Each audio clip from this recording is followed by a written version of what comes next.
Hey everybody, this is EMDSD14R with another custom project video today. This is my custom cylindrical 2-bay cement hopper car. Dun dun dun. Now you're probably wondering how I made this car.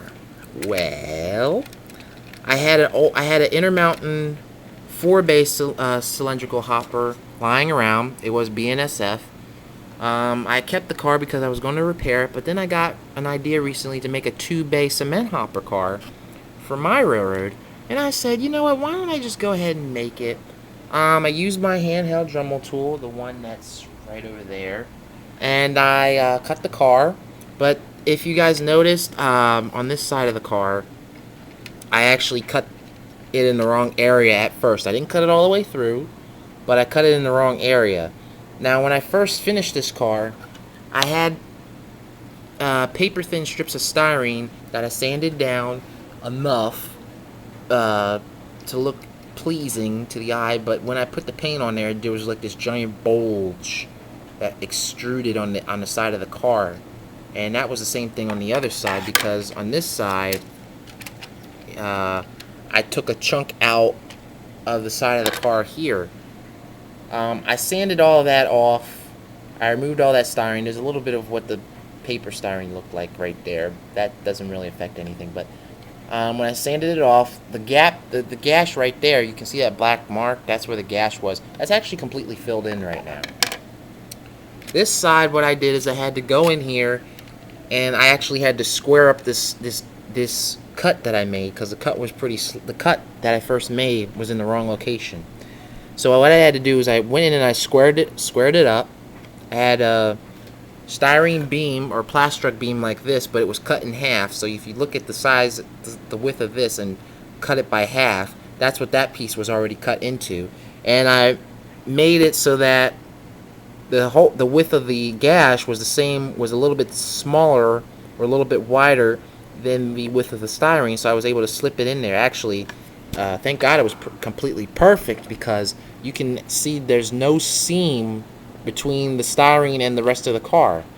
And I actually took it, and I didn't push it all the way in.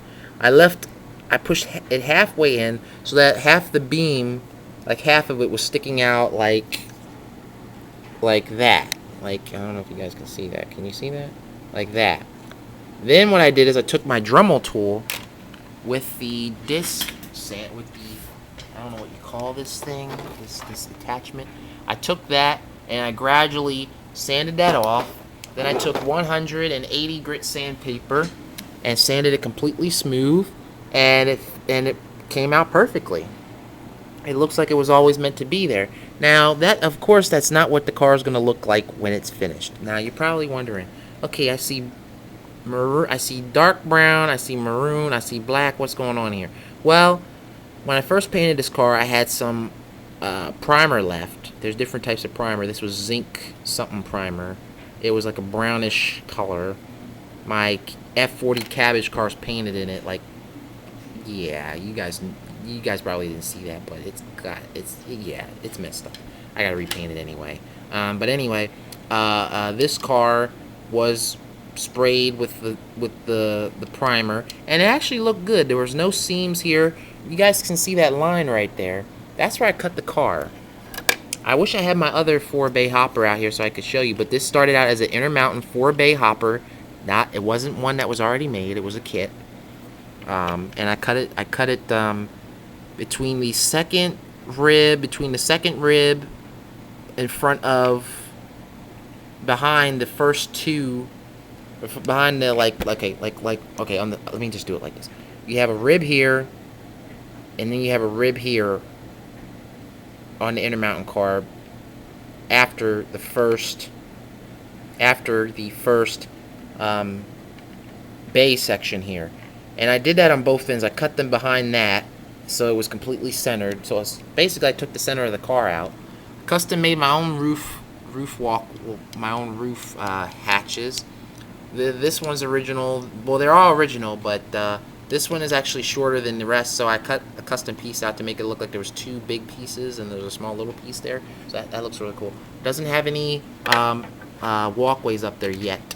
But I did go to Nicholas Smith Trains today and put some money on my layaway, and I looked around and I saw that they sell walkways. So I'm like, ooh, I can actually get a walkway for it now. I don't know how it's gonna look though. I might buy the walkway, and then again I might not buy the walkway because it doesn't look like it's gonna work on this car. I don't know how I'm gonna do it. I'll figure it out. It'll work. It'll work. It'll work. They also sell ladders too, so I'll be able to put a ladder on this car. I might just do it like glue the ladder right against this part right here. Just glue the ladder right there. Right there. Yeah. And then, you know, have the walkway there. But yeah, she rolls extremely well. Now, she's riding on plastic wheels right now. But she's perfectly balanced. This is actually a prototype. This is the first cement hopper I've actually custom made. It's a prototype, and it's very good. You can't even see where I cut it at. I mean, honestly, God has you know given me amazing, you know, steady hands. You know, just and confidence within myself to actually do it, because I was actually hesitant about doing this car. Honestly, I was very hesitant, and when I made that first cut, I was kind of like, oh no, I can't believe I just messed the car up. But thank God he gave me an idea to put that in there, and now it works. It works. Everything looks good. It's got the heavy-duty trucks on here. And actually, let me do this as a better illustration. Let me pull this train around. And the train knocked off my mail. That's great. Oh, man, why does it have to do that? Oh, it just derailed. How did that piece of mail get way over there? I did not put that there. How in the world did that piece of mail get way over here? That is not supposed to, I did not put that there. This is probably going to be, this is definitely a blooper. Yeah, this is definitely a blooper. Oh, man. Look at that. Dag. Oh, jeez. Oh, my goodness. This is a... Yeah.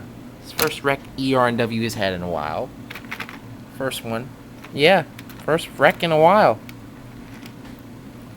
First wreck on film, anyway. Not counting the ones that haven't been on film. ER&W trains usually don't wreck. You really have to be doing something really stupid to get it to wreck. I did not put that there. Honestly, I don't know. Maybe I did put it there, but I wouldn't have put it there so I'd have derailed. I didn't put it there today anyway. But anyway, let me just skip ahead here. Okay. This is what I wanted to show you. This is what your standard cement hopper looks like. Well, one of them. They're all about the same length. And then this is my custom one. If I do it like this, you can see they're about the same length. Okay, y'all? Hope y'all enjoy. Peace, y'all.